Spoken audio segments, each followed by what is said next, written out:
ಅಂದ್ರೆ ಬಸವಣ್ಣನವರು ಕೂಡಲ ಸಂಗಮಕ್ಕೆ, ಅಲ್ಲಮ ಪ್ರಭು ಅಕ್ಕಮಾದೇವಿ ತಾಯಿಯವರು ಕದಳಿ ಶ್ರೀಶೈಲಕ್ಕೆ, ಇನ್ನು ಉಳಿದ ಎಲ್ಲ ಶರಣರು ಚನ್ನಬಸವಣ್ಣನವರ ನೇತೃತ್ವದಲ್ಲಿ ಎಲ್ಲಿ ಬರ್ತಾರೆ.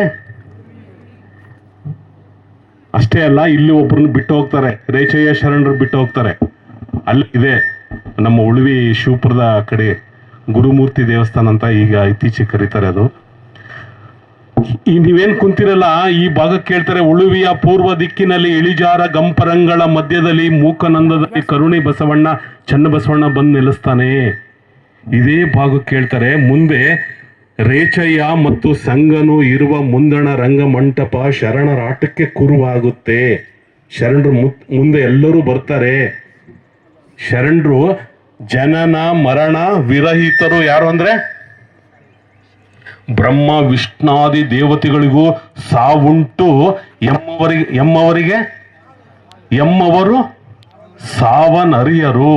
ಜೀವಂತ ಇದ್ದಾಗ ಅರ್ಥ ಮಾಡ್ಕೊಡ್ರಿ, ಜೀವಂತ ಇದ್ದಾಗ ಈ ದೇಹವನ್ನ ಲಿಂಗ ಮಾಡಿಕೊಳ್ಳುವ ಯೋಗ ಧರ್ಮ ಯಾವುದಾದ್ರೂ ಈ ಜಗತ್ತಿನಲ್ಲಿ ಇದೆ ಅಂದ್ರೆ ಅದು ಬಸವ ಯೋಗ, ಅದು ಶಿವಯೋಗ.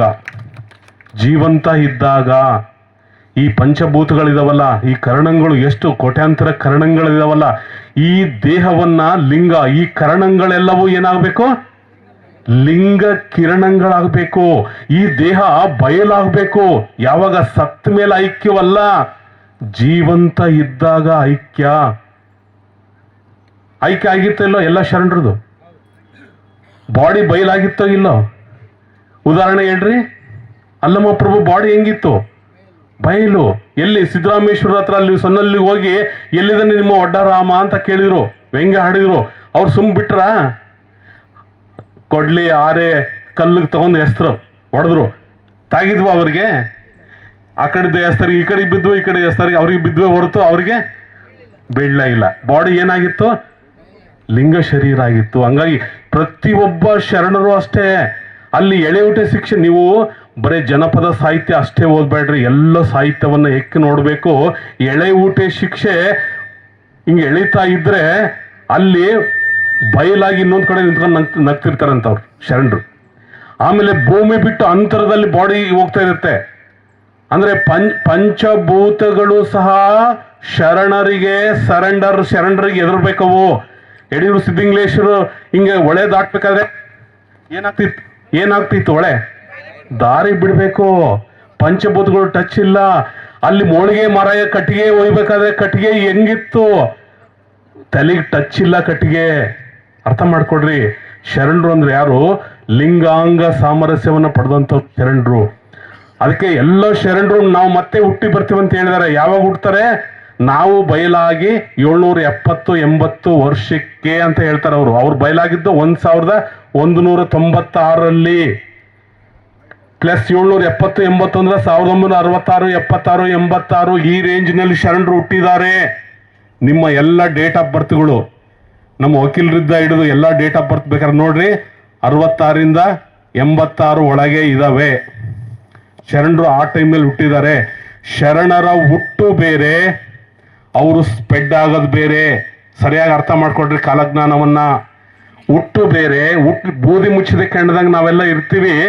ನಾವು ಸ್ಪ್ರೆಡ್ ಆಗ್ಬೇಕಾದ್ರೆ ಹೇಳ್ತಾರ ಅವರು, ನೆತ್ತರ ಕಾವಲಿ ಅರಿದಾಗ ಮರ್ತಕ್ಕೆ ಸತ್ಯವಂತರು ಬರುತ್ತಾರೆ ಮಕ್ಕಳೀರ. ಪಾಯಿಂಟ್ಸ್ ನೋಡ್ರಿ, ನೆತ್ತರ ಕಾವಲಿ ಅರಿಬೇಕಂತ ಆವಾಗ ಬರ್ತಾರೆ ಅಂತ ಹೇಳ್ತಾರೆ. ಅಕ್ಮಾಯುತ್ತವ್ರು ಹೇಳ್ತಾರೆ, 2 ಖಂಡದಲ್ಲಿ ಸುರಿಯುವುದು ಕೆಂಡದ ಮಳೆ, ಆ ಖಂಡ ಮಡದೀತು. ಖಂಡ ಅಂದ್ರೆ ಎಷ್ಟು? ಖಂಡ ಅಂದ್ರೆ ಏಷ್ಯಾ ಖಂಡ ಅಂದ್ರೆ ಎಷ್ಟು ದೇಶಗಳಿದಾವೆ? ಯುರೋಪ್ ಖಂಡ ಅಂದ್ರೆ ಎಷ್ಟು ದೇಶಗಳಿದಾವೆ? ನೋಡ್ರಿ, ಅವ್ರು ಏನ್ ಹೇಳ್ತಾರೆ, 2 ಖಂಡದಲ್ಲಿ ಸುರಿಯುವುದು ಕೆಂಡದ ಮಳೆ, ಆ ಖಂಡ ಮಡದೀತು. ಇದು ಪಾಸಿಬಲ್ ಅಂತಿರೋ ಅಥವಾ ಇಲ್ಲ ಅಂತೀರೋ, ಸುಳ್ಳು ಅಂತಿರೋ? ಟ್ರಂಪ್ ಹೇಳ್ತದಾನೆ, ಇಡೀ ಭೂಮಿಯನ್ನ 150 ಸರಿ ಸುಡುವಷ್ಟು ಶಕ್ತಿ ನನಗಿದೆ ಅಂತ ಹೇಳ್ತಾನೆ. ಟ್ರಂಪ್ ಅಷ್ಟೇ ಅಲ್ಲ, ರಷ್ಯಾದ ಹತ್ರ ಇದೆ, ಉತ್ತರ ಕೊರಿಯಾದ ಹತ್ರ ಅವನ ಇದೆ, ಭಾರತದ ಹತ್ರ ಇದೆ, ಪಾಕಿಸ್ತಾನ ಎಲ್ಲರ ಕಡೆಗೂ ಇದಾವೆ.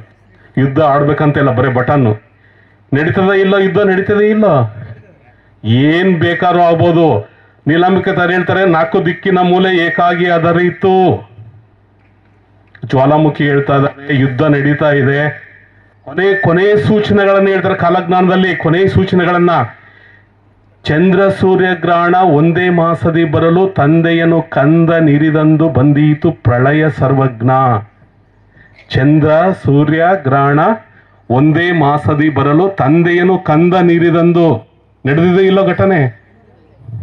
ನಿಮ್ ಬೆಳಗಾಂ ಕಡೆ ಆಗಿದೆ, ಬೇರೆ ಬೇರೆ ಕಡೆ ಆಗಿದೆ. ಬಂದೀತು ಪ್ರಳಯ ಸರ್ವಜ್ಞ.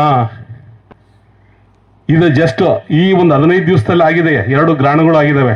ಚಂದ್ರ ಸೂರ್ಯ ಗ್ರಹಣ ಒಂದೇ ಮಾಸದಲ್ಲಿ ಬಂದಿದೆ. 14 ದಿನದಲ್ಲಿ ಗ್ರಹಣ ಆಗಿದೆ, 2 ಗ್ರಹಣಗಳು.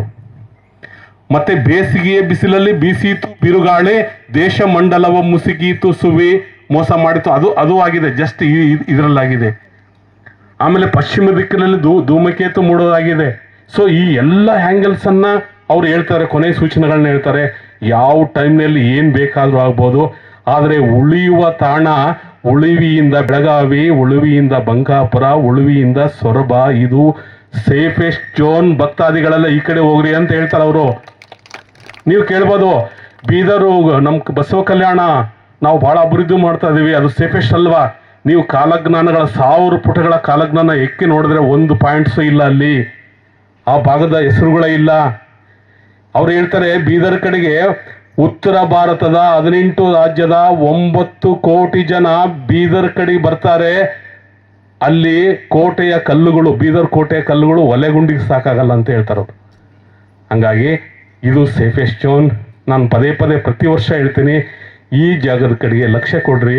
ಅದರಲ್ಲೂ ನಿಮ್ಮ ಸೇಫೆಸ್ಟ್ ಝೋನ್ ನಿಮ್ಮದು ನಮ್ಮ ಅಕ್ಕಮದೇವಿ ತಾಯಿಯವರ ಆಶ್ರಮನೂ ಇದೆ, ಅದು ಸೇಫೆಸ್ಟ್ ಝೋನ್ದಲ್ಲೇ ಬರುತ್ತೆ. ನೀವೆಲ್ಲ ಈ ಬೆಳಗಾಮು ಸುತ್ತಮುತ್ತ ಇರೋರು ಎಲ್ಲರೂ ಸೇಫೆಸ್ಟ್ ಝೋನ್ದಲ್ಲೇ ಇದ್ದೀರಿ, ಅದರಲ್ಲಿ 2 ಮಾತಿಲ್ಲ. ಅಂದರೆ ಬೇರೆ ಹೊರಗಿನ ಜನ ಎಲ್ಲ ಈ ಕಡೆ ಬರ್ತಾರೆ ಅಂತ ಹೇಳ್ತಾರೆ ಅವರು. ಸೇಫ್ ಇದ್ರೂ ಸಹ ಒಳ್ಳೆ ಗುಣಗಳನ್ನು ಅಳವಡಿಸ್ಕೋಬೇಕು. ಇಲ್ಲಿ ಬಂದರೂ ಸಹ ಇಲ್ಲಿ ಫಿನಿಶ್ ಅಂತ ಹೇಳ್ತಾರೆ ಅವರು. ನೋಟ ಮಾತ್ರದಿಂದ ಗೊತ್ತಾಗುತ್ತೆ ಯಾರು ಒಳ್ಳೆಯವರು, ಯಾರು ಕೆಟ್ಟವರು, ಯಾರು ಇದಂತ ಗೊತ್ತಾಗುತ್ತೆ ಅಂತ ಹೇಳ್ತಾರೆ. ಮುಂದೆ ಇಡೀ ಭೂಮಂಡಲದ ಲೀಡರ್ ಯಾರು ಅಂದ್ರೆ ಚನ್ನಬಸವಣ್ಣ ಅಂತ ಎಲ್ಲ ಕಾಲಜ್ಞಾನಿಗಳು ಹೇಳ್ತಾರೆ.